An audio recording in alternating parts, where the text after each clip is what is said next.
तक हमें खाने को, पहनने को और अच्छी जगह सोने को मिलता रहता है, तब तक हमें उस परमात्मा की याद नहीं आती। तब तक तो हम देह के अभिमान में रहते हैं, सोचते हैं जो कुछ कर रहा है संसार में, जो कुछ हो रहा है वो मैं ही कर रहा हूँ, मगर नहीं जानते कि इस देह के द्वारा भी जो हो रहा है करवाने वाला कोई और है। कभी हमने सोचा है जब हमें बुखार आ जाता है तो हम अपने आप से उतार लेते हैं, कैसे उतार, जब गोली खाएंगे तभी उतरता है, मगर ये बुखार आता कहाँ से है? कोई कहता है मसीह में गड़ गई, तो ऐसा ही समझ लीजिए, मगर करने वाला वो परमात्मा है। और जब दुखों की मार पड़ती है, हमारे हाथ में कुछ नहीं रहता, जब हमारे हाथ में कोई बात नहीं रहती, तब उस परमात्मा की याद आती है। तो फिर क्या होता है कि भगवान के दरवाजे पर सिर पटक पटक कर रोते, सुबह शाम फिर खूब पूजा करेंगे और भगवान से कहेंगे भगवान ऐसी मनोकामना पूरी कर दो, मगर मनोकामना पूरी क्यों हो? जब तुम काम पड़े पे आए, जब तक तुम सुख में थे तब परमात्मा के दरवाजे पर नहीं गए, और जब मनोकामना पूरी नहीं होती भगवान को गालियां भी देते हैं, अरे भगवान की खूब पूजा पाठ की, उसने तो मेरा ये काम नहीं बनाया। तभी तो कहते हैं तुलसीदास जी कि निस्वार्थ भाव से हमें भगवान का भजन करना चाहिए। स्वार्थ भाव से गए तो हमारी वो भाव नहीं रहते। अगर हम निस्वार्थ भाव से भजन पूजन करेंगे तो हमें इस संसार से दुखों से लड़ने की शक्ति प्राप्त होगी।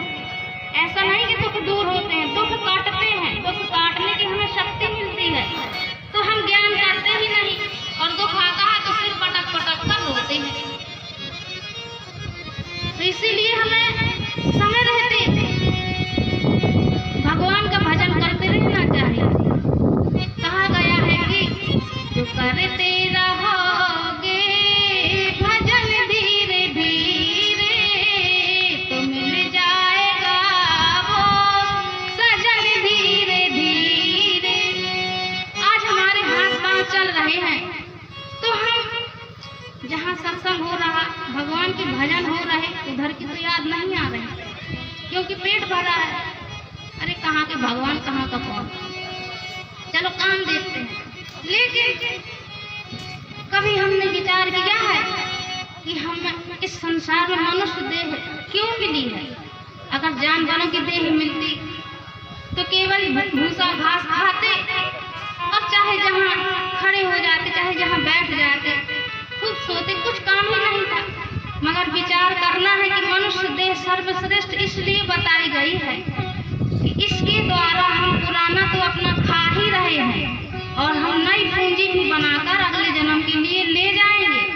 साधु संत कहते हैं वहाँ की पूंजी यहाँ गवाई रहा खेत का खेत, और कहत कबीर सुनो भाई साधु तुम तो चले गए से। जो लोग भजन नहीं करते, केवल अपना पुराना खाकर ही चले जाते हैं, तो समझ लो कि वो खाली हाथ ही चले गए, अपनी पूंजी तो उन्होंने खत्म कर दी और खाली हाथ चले गए।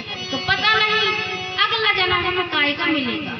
इसीलिए कौआ का मिले, गधा का मिले, वही भजन में बताया गया था कि कौआ का मिलेगा तो मेले पे बैठेंगे और उसमें फिर गहरे चोंच गड़ाएंगे, तो क्या ये अच्छा लगेगा? अरे मनुष्य देह मिली है तो संसार में रहकर हमें भगवान का भजन करना चाहिए, उसके भजन में हमें आनंद की प्राप्ति हो और संसार में समाज जो है वो भी स्वस्थ रहेगा, अवगुणी लोग कम रहेंगे। इसीलिए हमें समय रहते भगवान का भजन करना है। आइए भजन के माध्यम से